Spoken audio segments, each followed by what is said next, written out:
வணக்கம். இன்று நாம் பார்க்க இருப்பது காலிமனை விற்பனைக்குள்ளது. இந்த இடம் திருவள்ளூர் மாவட்டம் ஆர்கேபேட்டை வட்டம் பத்மாபுரம் கிராமத்தில் பஸ் டிப்போ அருகில் சாய்பாபா கோயில் அருகில் வீட்டுமனை விற்பனைக்குள்ளது.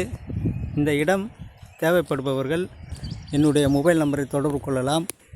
என்னுடைய மொபைல் நம்பர் 9751415255 ஆகும். இந்த இடம் 20க்கு 60 1200 சதுரடிகள் கொண்ட மனை விற்பனைக்குள்ளது. இதுபோன்று மேலும் ஒரு வீடியோ பார்க்க எங்களுடைய யூடியூப் சேனலை சப்ஸ்கிரைப் பண்ணவும். நன்றி, வணக்கம்.